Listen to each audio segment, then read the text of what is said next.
Alright, you beautiful peoples of the interwebs, Glyn here, Cheapskate Fishing, and it's just a quick little video. I did go out fishing today, but we didn't catch anything, so rather than do a big long video about me not catching any fish, in fact this is just a bit of a safety video for a little tip you can use while you're fishing in the estuary. So I hope you enjoy this. It's only going to be 4 or 5 minutes, but it's always worth following. This little tip could prove useful, and it could even save your life, and you'll see how close I came to coming a cropper by fortunately I had my little tip in action. So anyway, a little video following now, and obviously you can see I've got a new intro and everything, so I hope you like it, and hopefully I'll get another video out soon. This has been Glyn, Cheapskate Fishing. Enjoy the video. Right guys, see the razor shell clam, razor shell. Find these on the beach when you're fishing. If you're doing what I'm doing here on an estuary and you're pretty far out and you need to know when the tide is turning, because obviously you're going to make your way back, find one of these or a little stick and essentially find the water's edge and just stick it in there. That's your reference. So as soon as I know the water, say the water comes up to here, I know then the tide has turned, it's coming in. And because a lot of the times in an estuary like this, although the water's going out, the tide can be coming in as well, and the tide will be coming in underneath the water going out. So it looked like you think, oh, the tide's still going out. Oh, the water's getting higher and higher and higher. You turn around and suddenly you're cut off behind you. So that's always a trick, safety tip. Stick a little, find a stick or a razor shell, stick it in roughly where so you can keep an eye on it, and then use that as your guide to what the water's doing. I think currently now we are actually at slack tide, and the tide will be turning in the next hour or so. I just thought I'd point that out to you. It's something I use on the beach, and it might it's a bit of a safety tip then. So let's have a look, see if we can get it on camera. So you can see by here now, this is the last razor shell I put in, and the water's come in, and just, I don't know if you'll be able to pick it up on camera, but I put a stick there earlier and it's now halfway between the two, so I know now that the tide has turned and started to come back in. I've actually got one, I'll show you it actually, one razor shell here. Once the tide gets here, I got a GTFO, get the hell out of here, GTHO that is, but I'm substitute the H for an F. Anyway, I just thought I'd point that out. So you can use little sticks like this on an estuary, very useful. Because obviously you'll get a rough estimate of your time at the time the tide changes, but it all depends where you are, how high up on the estuary, how low down on the estuary, when the actual tide turns where you are. So you can get a rough estimate, but using this you know exactly what's happening, and it's good for your own safety, and it's a foolproof method more or less, because sometimes the wind, like today now, the wind is blowing up the estuary. It'll bring the tide in faster, quicker and earlier than if the wind is against it. But yeah, I just thought I'd point that out to you, and look how fast it's coming in already. It's gone from there and it's nearly up to this stick, so when it does change, it changes really quick. If you want to see how quick the tide comes in, look at that. And notice I was out there, so it's actually coming in behind out there. So it's literally walking pace,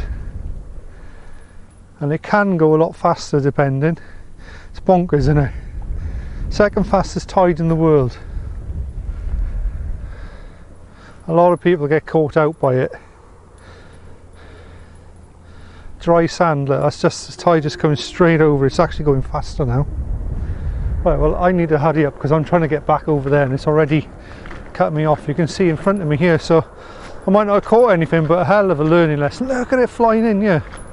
Look how fast that's going. Fortunately it's only shallow, but The other thing is as it comes in, this sand becomes a bit like quicksand. It's bonkers. Absolute bonkers. Just always be aware, estuaries are so dangerous.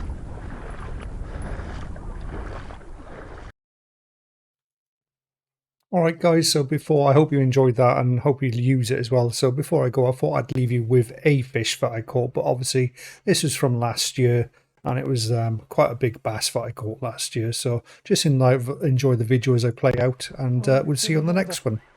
Surface just up there. Now I'm going to struggle to get it in. This could be a good fish. Let's hope I don't lose him. I'll turn this down. Yeah, there he is. It is a good fish.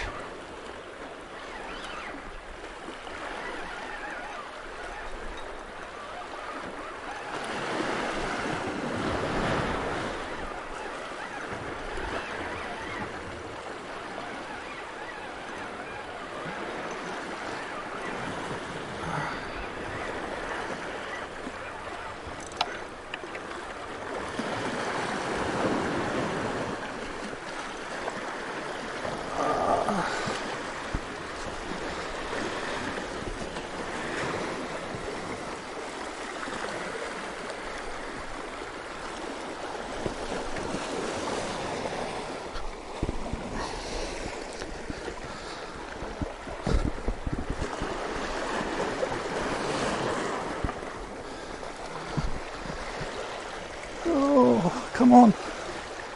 Oh.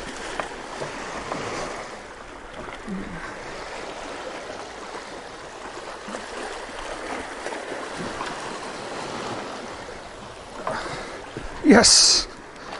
Woohoo! Look at this bad boy.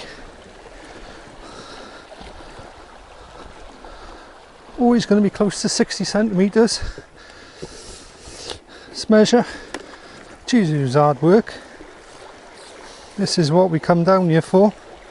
Now, if he's over 60, he's going back. No, he's spot on 60. Woo! Let's get him up for the camera to have a look at. Hopefully I've still got some, hopefully I'm recording. Let me just check. Yeah, I'm still recording.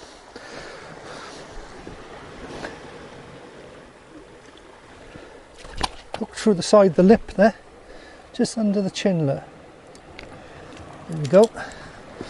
Right, let's get him up for the camera. Whoa. There she is. Right, I'm going to dispatch this bass nice and quickly so you don't suffer. I'll turn the camera off for that. So, and then I'll get baited up as well. Got my old priest. Alright guys, thanks for watching. We'll see you in the next one. Goodbye now.